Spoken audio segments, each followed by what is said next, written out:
learning a lot about community engagement, and we heard from our panelists during the diversity and inclusion panel that there are a lot of opportunities, but when we get into communities, we get to know them. So today we are talking on the topic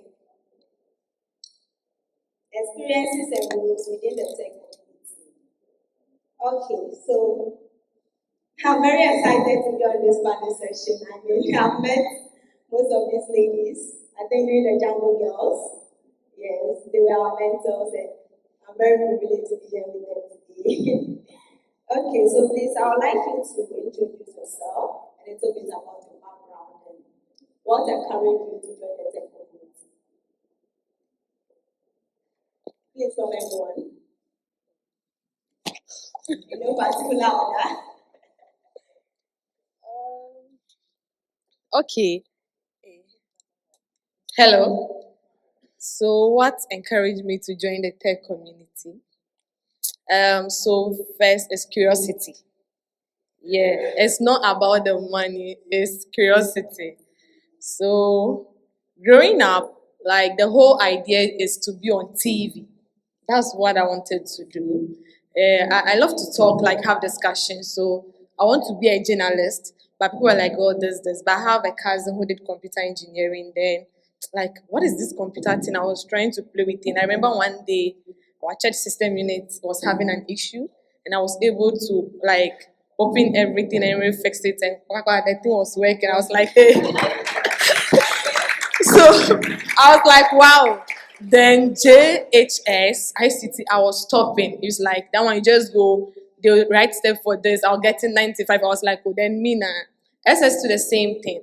So, yeah, 2018, I think I've seen the face this year. Jungle Girls came to Sugar Coffee. Then one of my friends said, oh, Tess, we need your laptop for an event. And I was like, what are you going to do that you need my laptop for? They said they didn't want to tell me. So I followed them. So when I went, they were there.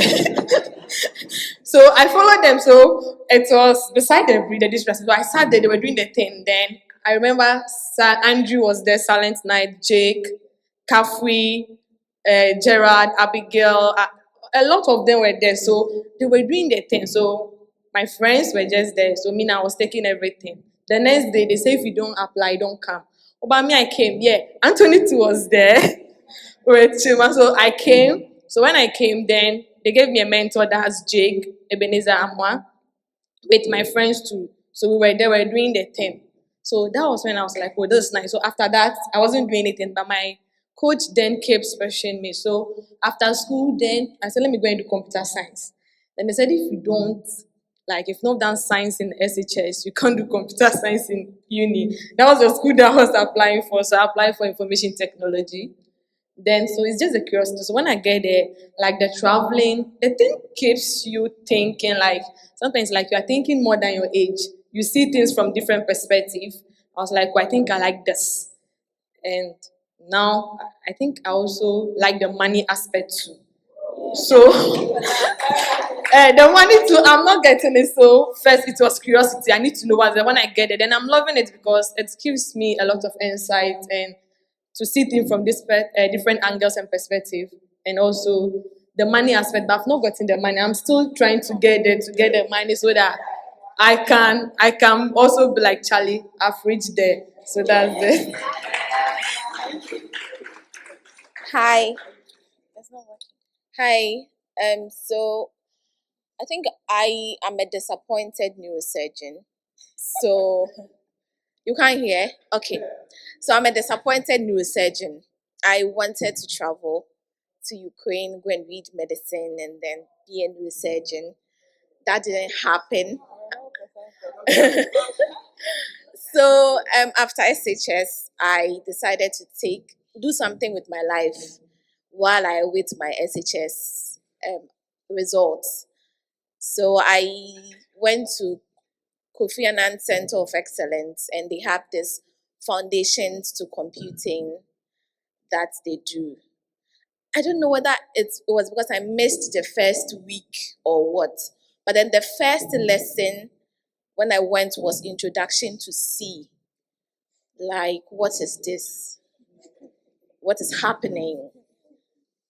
what is it? Like for like 2 weeks during the lessons, like I was just sitting in the class when they ask questions and people are rattling their answers behind them. Oh, I also rattled the answer, but I just didn't understand what was going on until I approached the lecturer and he told me, "Oh, you were supposed to do introduction to computing before."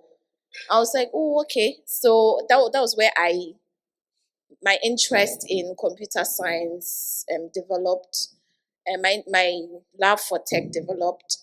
I went to UCC. I read computer science in UCC, and then I think I joined. We started Python Cape Coast.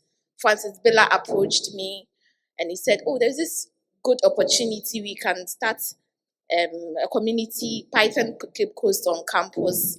I think we hosted Django Girls in 2018. So from there, I've been part of the community, and from there, I did my national service as a front end developer, and then I transitioned to digital marketing, then back to full stack, doing more of front end databases, back end, and then now I find myself transitioning into project management. So that's a bit of my background.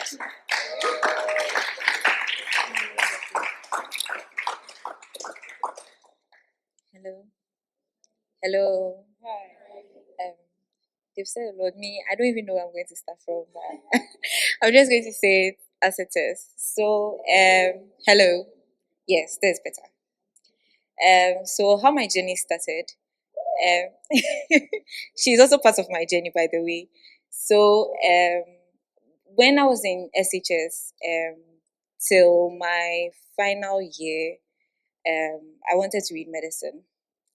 But then we had a career fair, and during the career fair, some of our alumni came, and then there was a software engineer amongst them. So she was like, "Oh, their work is very interesting.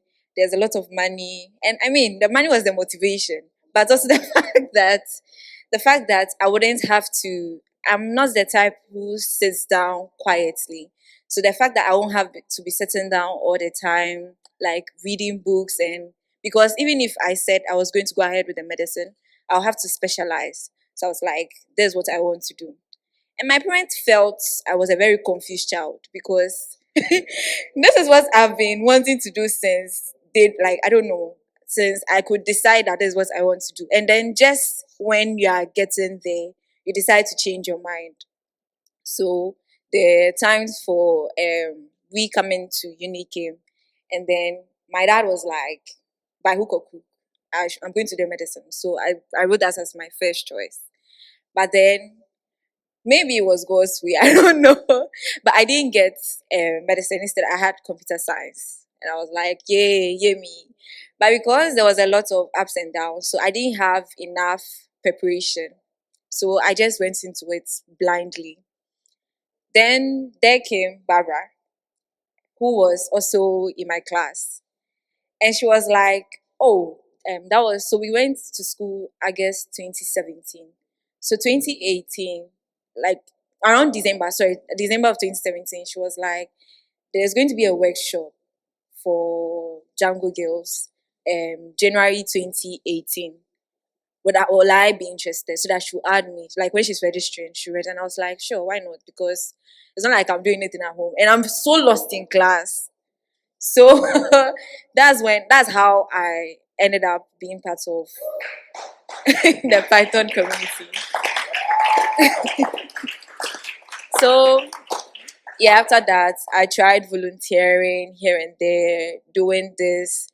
And then when I got to my final year, I had to put all that on hold because I was lacking a bit in my studies. So yeah, I finished school, and then I had to do my national service at Ghana Audit Service.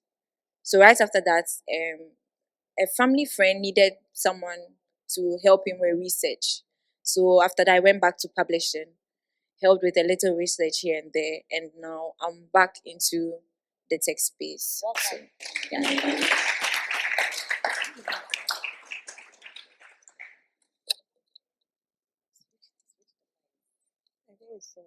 Hi. Yes. Yeah. Hi. So, for me, I did mention a bit about my experience with robotics in senior high school. I went to Abigail. So, before that, I don't know what point it was that brought me into tech because I hear the same things going on with this medicine. I think it's because in Africa, most of our parents want us to be doctors, lawyers, pharmacists. Even the day I was supposed to go to tech, KUSC, my mother was like, hey, won't compare pharmacy license being J, eh? And I will compare computer science. Like, it was a whole back and forth. But for me, I would say it probably started from JHS. I went to my parents' association in Tema. And we had this ICT teacher that would have extra classes. I don't know how many of you used to go for extra classes, but me, my mother did. She used to pay for extra classes a lot.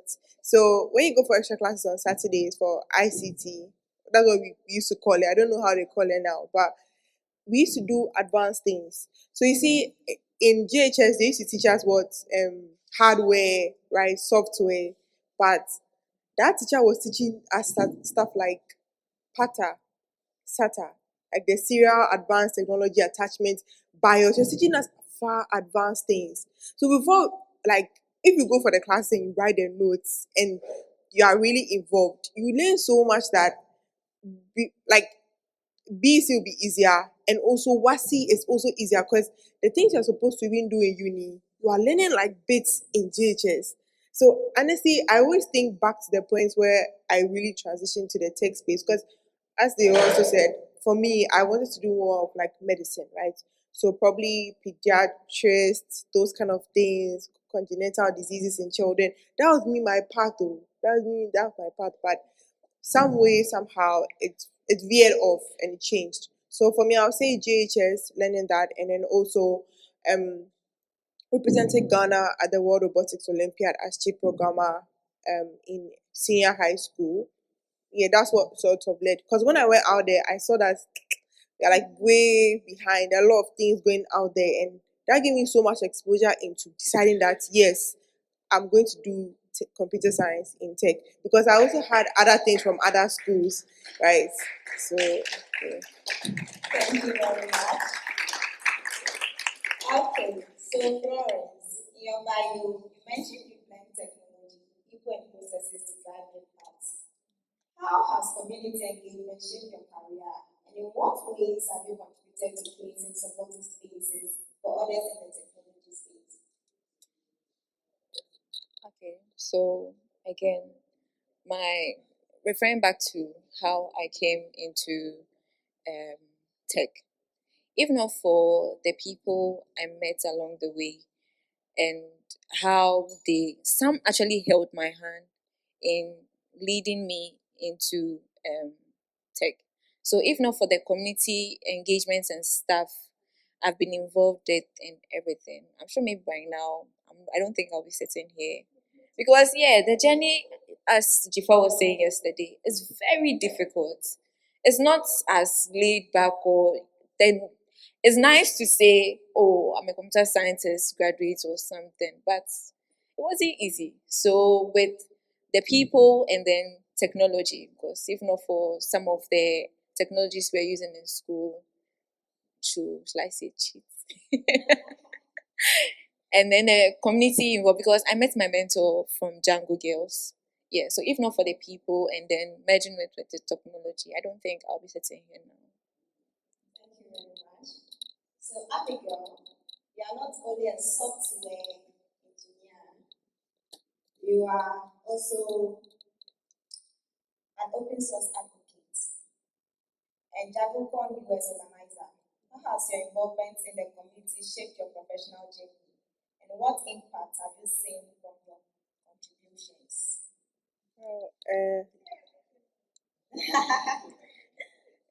So for me, I like to keep a lot of things secret. I don't know nowadays. I prefer the low key lifestyle. I don't know for some reason. I don't know. Maybe share everything. It's maybe because I'm growing old.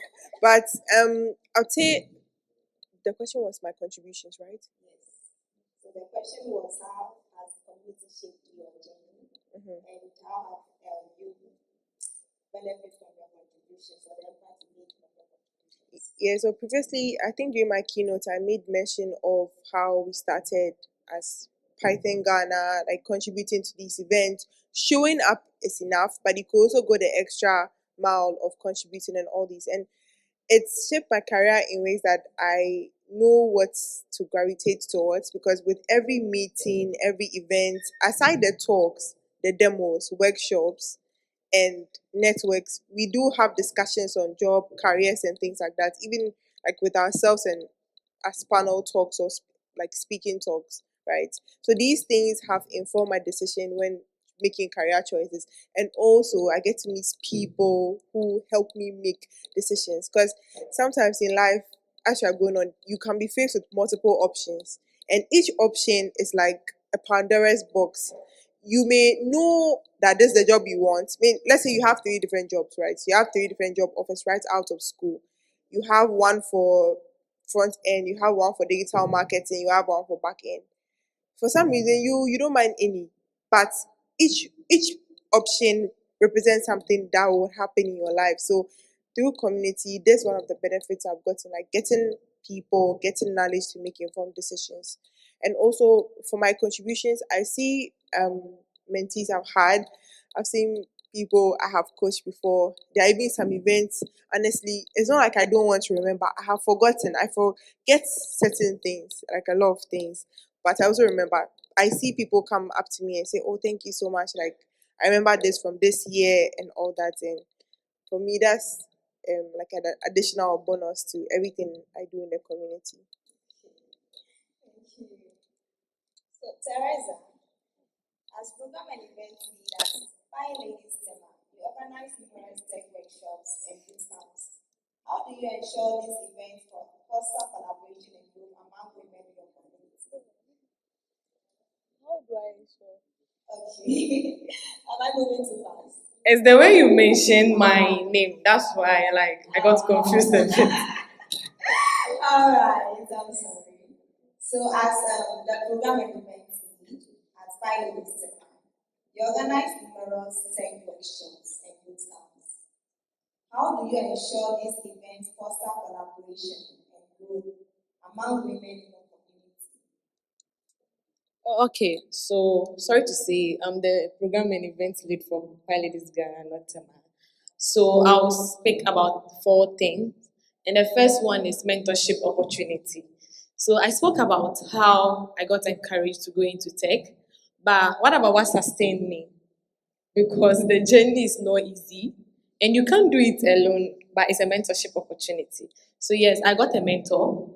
Then through PyLadies Ghana and Python Ghana, I got another mentor who is there, has been there, and is still there, supporting me, encouraging me. Yeah, mentorship is not easy. That's one thing. So now I'll come back to that. Now, when you come to PyLadies Ghana, what we do is we offer mentorship opportunity. So when you join our platform, they welcome you, what you do, you introduce yourself.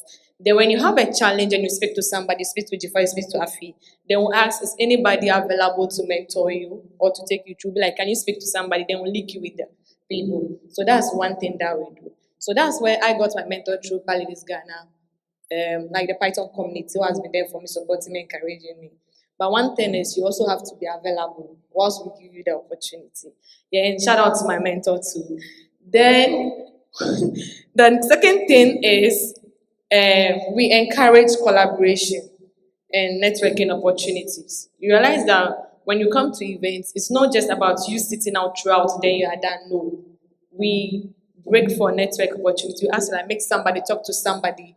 Ask someone what somebody is doing, the work the person do, because Charlie, you don't know who is having the key to your next opportunity. That's one thing. So also what work you are doing, you can also join somebody to work on a project together. If the person have another opportunity, they will share with you. Then the third thing will be hands-on contribution workshops.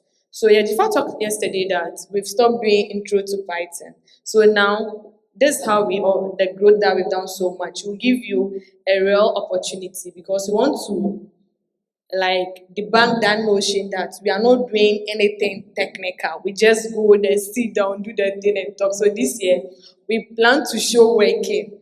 Like if you are coming, tell you come and do what you want to do. So that's one thing. We offer workshop like boot camps, and that will give you the experience. We've done data science boot camp before. We've done the PyLadies boot camp, and we have another one in pipeline that we've been doing online, which is the open source contribution. You contributing to an open source project. Then the fourth thing that I also talk about is finding loopholes for continual improvement.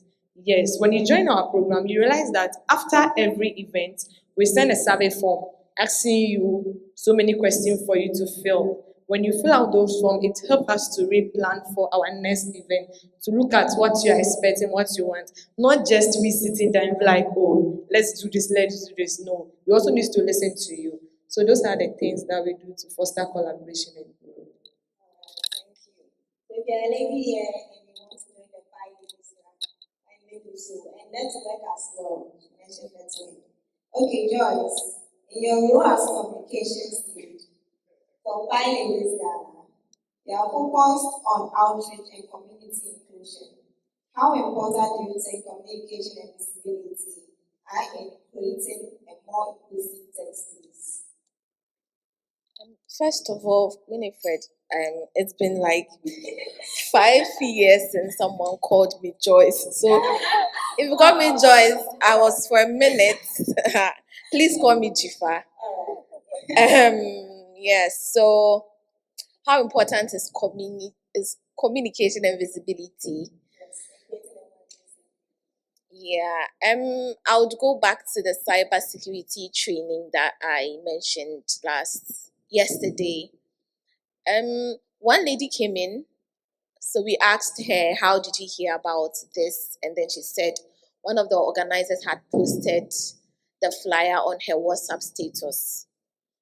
And then from there, I really didn't see the importance of our WhatsApp status until I saw like a typical fruit being yielded from that.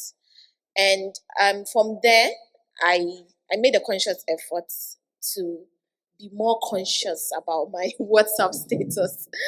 So visibility, I feel communication and visibility, especially on social media, I feel will give us the opportunity to break down barriers, right? By promoting our stories. We are, I think, less than 100 people in this room, and Affoh gave us like a whole front line to her journey in tech. And if the evidence of her talk ends in this room, I feel like there are over millions of people out there who would still not have access until they are here. But then with the use of social media and technology, by promoting stories, this evidence is out there.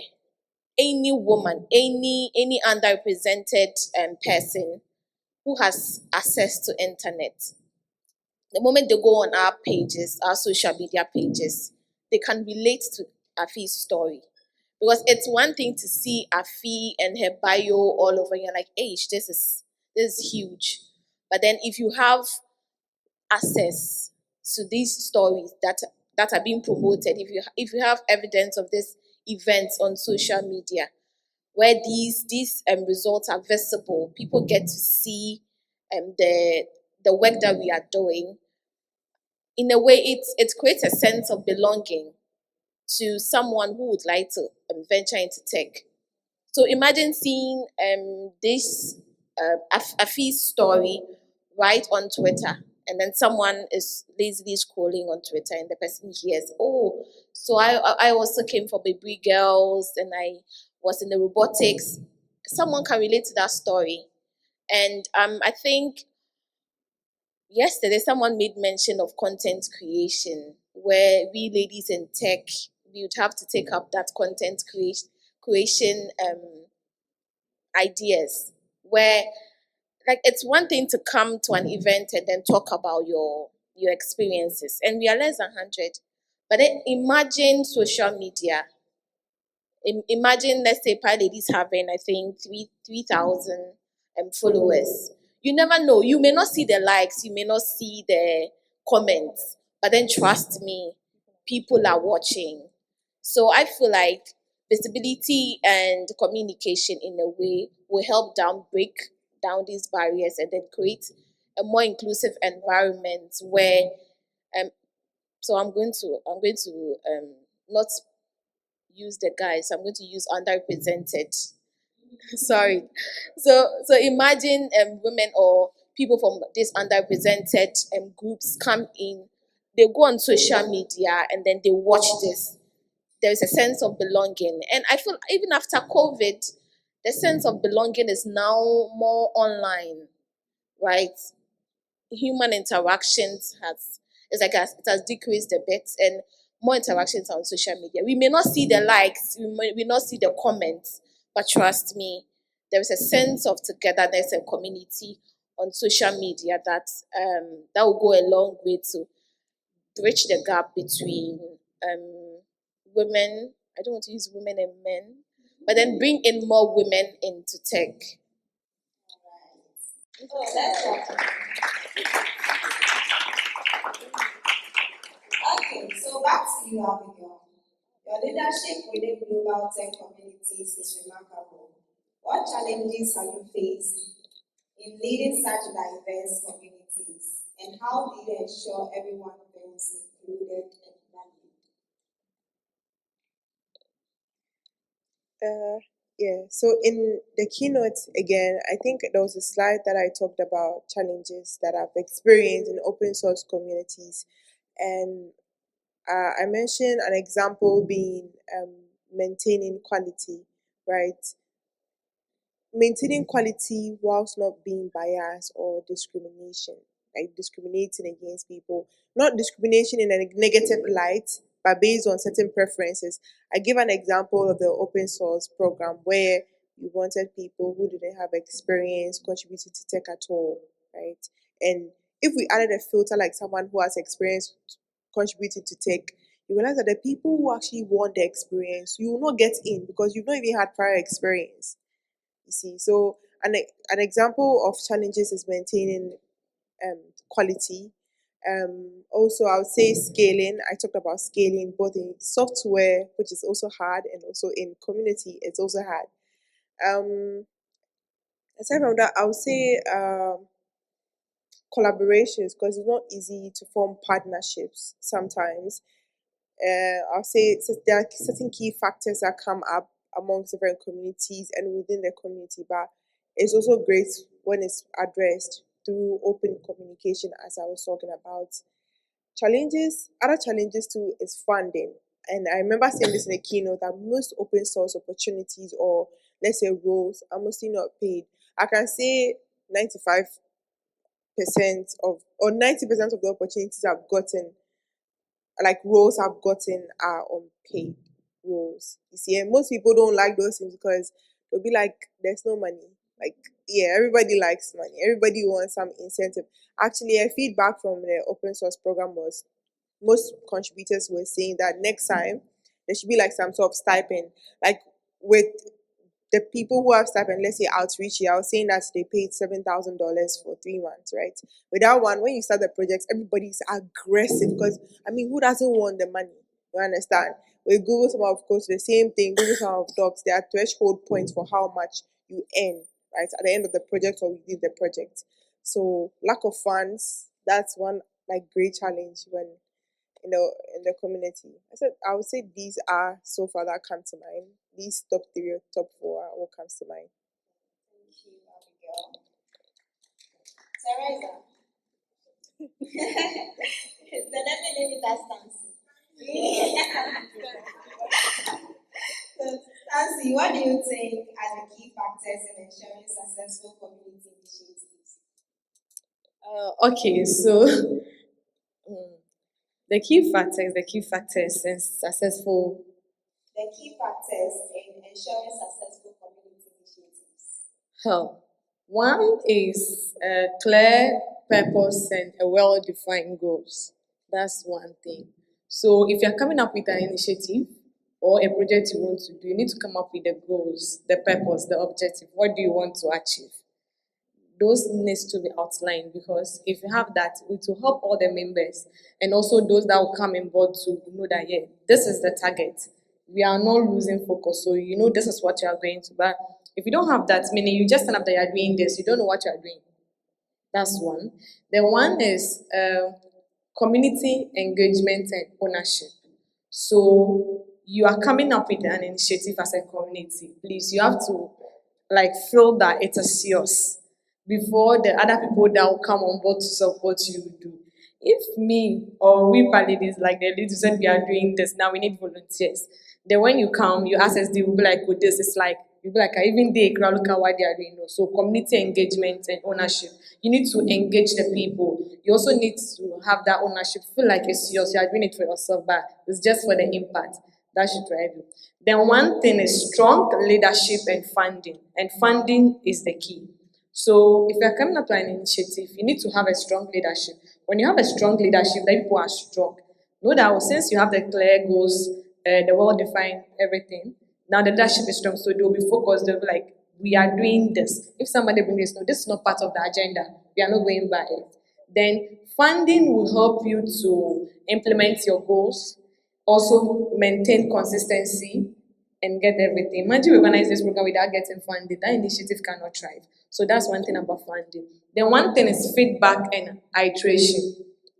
Whatever that you do, whatever initiative or project, if you want that success after its implementation, call for feedback. So what do people say?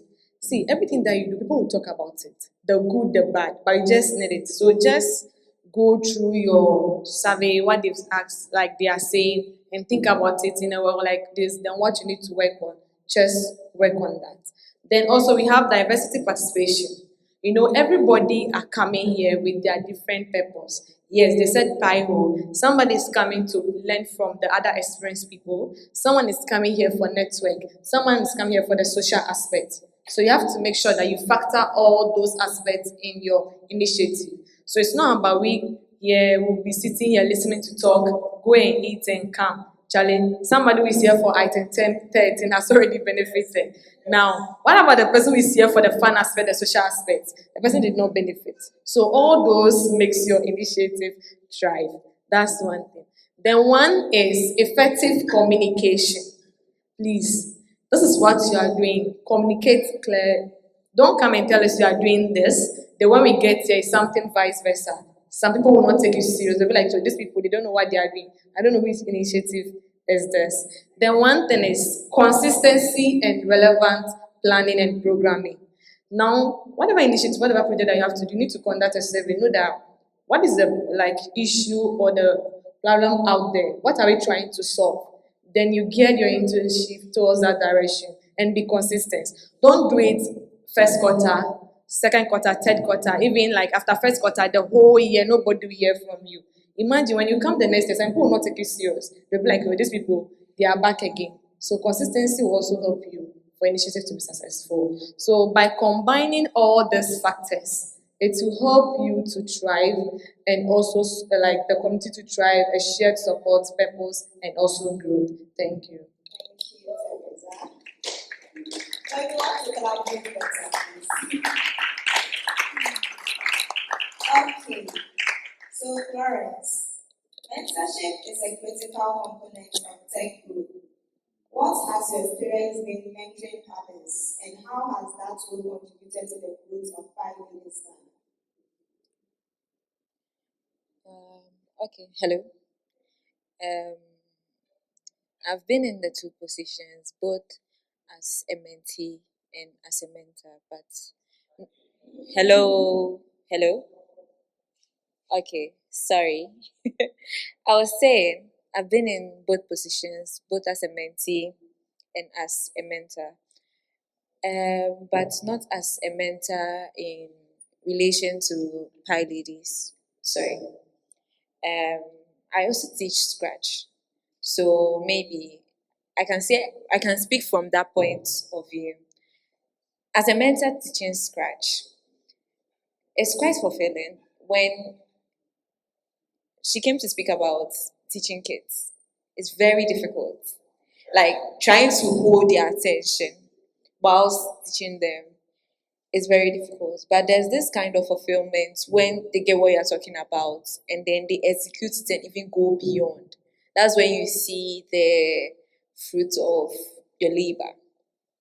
And as a mentee, it's very necessary. So again, in reference to what Dzifa was talking about, if you don't have a mentor, it's best to get one now, because you might feel sometimes it's not even necessarily about the, oh, how are you doing? Just, okay, some mentors are very busy, so maybe they will not really like that. But sometimes just going to them to talk about your problem, I mean, in relation to why they are mentoring you, they will find a solution for you ASAP. Something maybe you might have been worrying yourself about for like a whole week.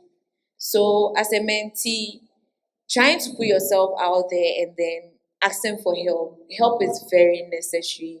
So yes, again, getting a mentor is necessary. So asking for help is very necessary. So it should never be shy to ask for help. When you don't know, you don't know. There's no shame in that.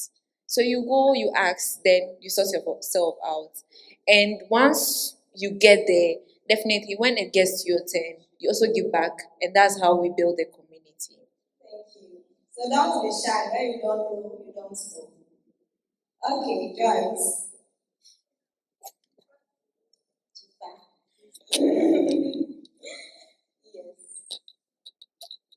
Dzifa, with your background in project management and tech, how have you leveraged your skills to improve the structure and impact of community-led projects and PyLadies? I think that as a project manager, you have to be a good communicator. And I have leveraged my communication skills the most, um, in especially for our social media posts. And let's say we have an event. If they're already like having an event in tech and coming up with a caption, a catchy caption that is going to draw people. Like, people have this perception that tech is boring, right? Like, you would really have to sit down, and then thankfully for the help of ChatGPT, it's making things a bit easier. But before the GPT days, yeah, I literally had to sit down, like really leverage on my communication skills, coming up with catchy captions and then catchy content to draw people to even register. And then sometimes you would have to use the traditional model, like you will have to bring someone from your household, a colleague from work, leveraging, like using the most rigorous ways of communication to get people to attend. And I mean, look at, I think we've been advertising for PyHo for a very long time. And still look at the number of people that turned up. Like getting the message out there and getting people to come, two different things. You can have 80 people registering for an event and then just 20 of them actually showing up. So I have leveraged on my communication skills, one. And then for our projects, making sure that we have very clear and understandable goals. What are we trying to achieve at the end of every project that we are running? And what is the end goal? Are we just looking at introducing people to Python? Is that the end goal? After that, what happens to the attendees? What happens to them? And I think that's what I talked about yesterday, and that's what Stancy has reiterated. That for this year, we looked beyond just introducing people to Python, but then going beyond, making sure that the ladies that we introduce to tech, they get to stay in tech, having very clear and understandable goals, and then timelines. So with the timelines for a quarter, I think my role and that of Stancy, they are intertwined in a bit. So in the first quarter, second quarter, third quarter, fourth, what are we looking at? At the end of the first quarter, have we achieved these goals? If we are looking at having 30 women for our cybersecurity training, at the end of the day, if we had more than 40 people come in, that is a success for us. And at the end of the 30, if we have 10 out of them taking a 6-month long, in-depth, going beyond the introduction to cybersecurity, and I think that is a plus for us. So these are the few skills that I have leveraged. All right, thank you. So to wrap up, what advice would each of you give to aspiring women?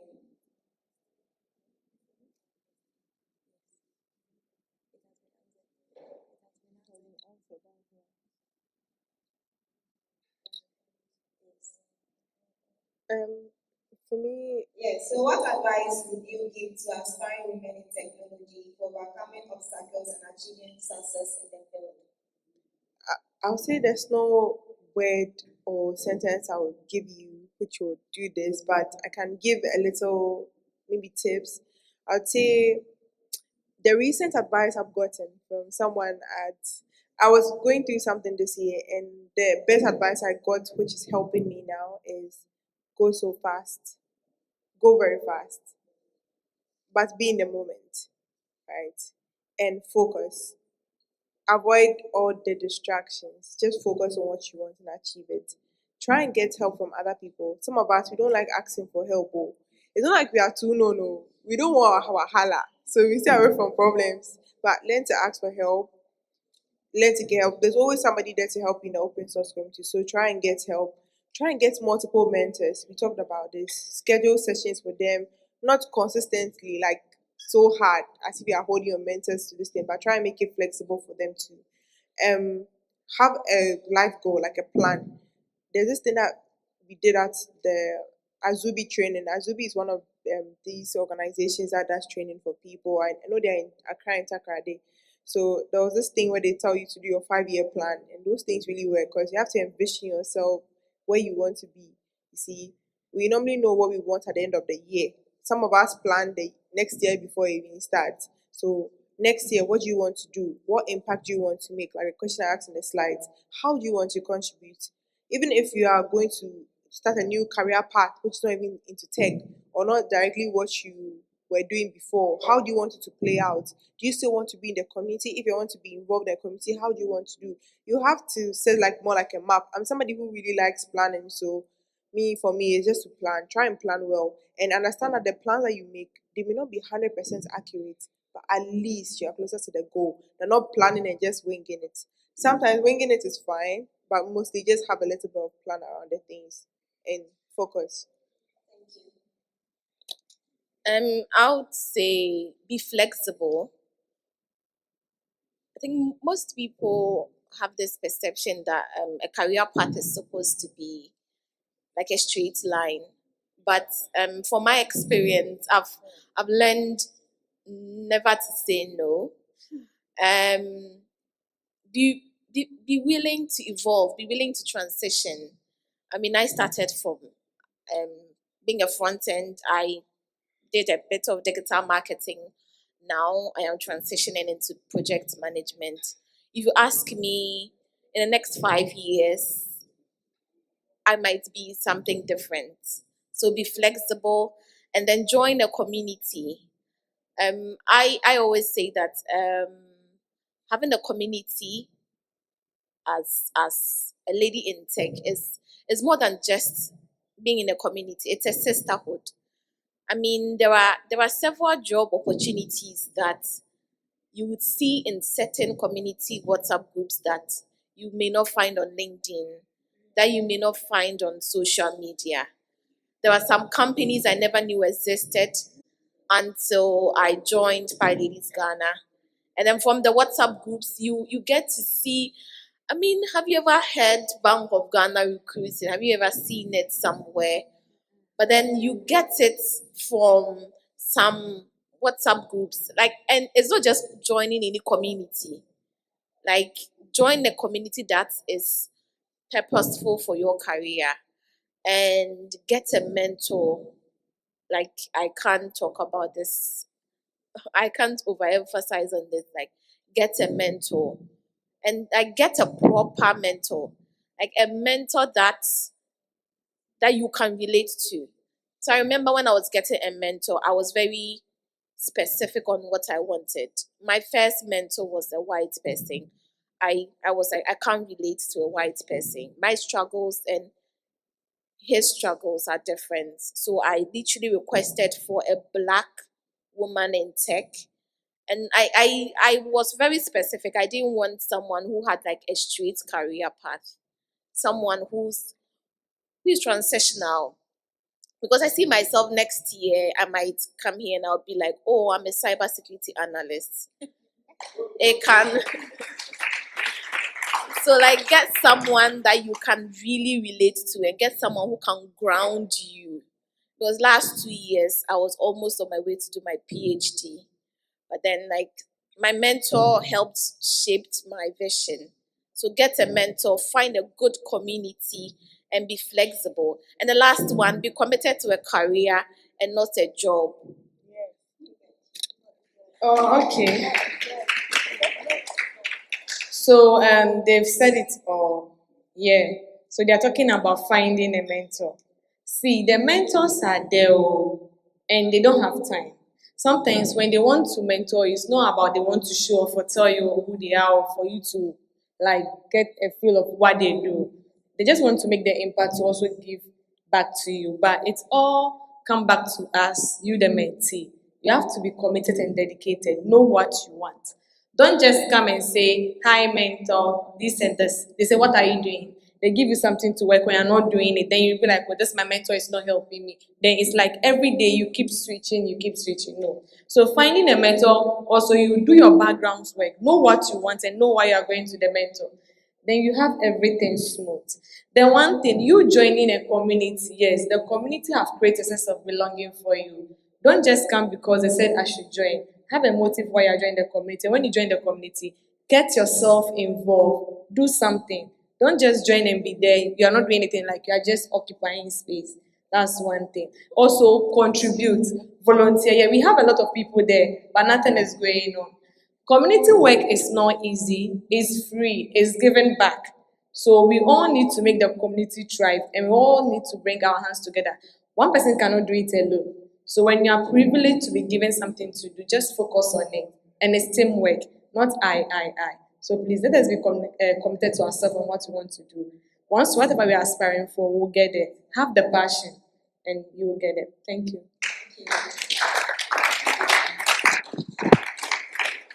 Hi again. So yesterday I wanted to say something, but the person who told me what I wanted to say has already said it. So about the being dedicated to your career and not your job. So far what my experience has taught me is that it's also a saying, the path to success is not straight. There are so many places you pass. But somewhere like tech, no matter the experience you get, it's always going to be relevant some way. It's not maybe, oh, this is what you want to do. So if any opportunity comes, because it's not what you want to do, you're just dedicated to, or you're looking for just that particular thing you're looking for. And yeah, so still to iterate what you said about being dedicated to your career and not your job. And if not anything, just remember that the path to success is not straight. So take advantage of every opportunity that comes. You never know where it will lead you to. Secondly, about the community, helping in community and stuff. If I didn't involve myself, as I've always been saying, if I didn't involve myself in stuff and ask for help when I needed help, I don't think I'll be here. Maybe I would have given up long time ago. So never ever be ashamed to ask for help when you need it. Ask, even if the person you're asking doesn't know. He knows someone who knows. I remember was it last year? It was last year or last 2 years? I needed help with QA testing, and I've never done it before. Like even when I was in school, I didn't even know what I don't know what QA testing is. When I saw the outline for it and everything, so I asked this because I think so far she was the only person I had established. Like when I came back, I'd established that sort of relation with, and then she was like. She was like, oh, I already know someone. You hold on. Let me get a person. I'll get back to you. Then within that, it wasn't even like maybe the next day or that same day, she gave me someone's number that I should call the person and that this person will help me. So ask if the person doesn't know, he or she will know someone that knows. So yeah, and then the mentor, we cannot iterate on that too enough. So 3 things. Path to career path to success is not straight. Be dedicated to your career, not your job. Being involved in community, it helps you stay grounded and I don't know, gives you a sense of belonging. And then lastly, never be ashamed to ask for help. Thank you. Thank you very much. Well, I don't know about you, but this has been an insightful session for me. And ladies and gentlemen, this brings us to the end of our session. Do we have time for questions? MC? Okay.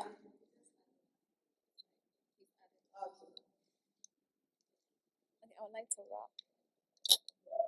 A bit of poem, but Thank you very much. It's really great. But I spoke at ATU, I think 2 months ago, and I want everyone to understand there is a difference between a mentor and a coach. A mentor is someone you don't just go up to very frequently. A mentor is someone you speak to, if you're lucky, maybe 3 times, 4 times in a year. And they're there to at very crucial points in your career, in your life, during that year or time. That's when you can speak to them. And they give you high level advice and guidance. But with a coach, they're with you every week, every day, and that's the difference. So if you come to me and tell me I want to be your mentor, I'm not really going to give you that much time because they say I'm busy, but I can give you advice that can pretty much take you 3 months. So I give you executables for the 3 months, and then you find a coach that's going to help you through as your community and the people around you. So that's a key difference. So the next time a mentor doesn't respond, don't hate them.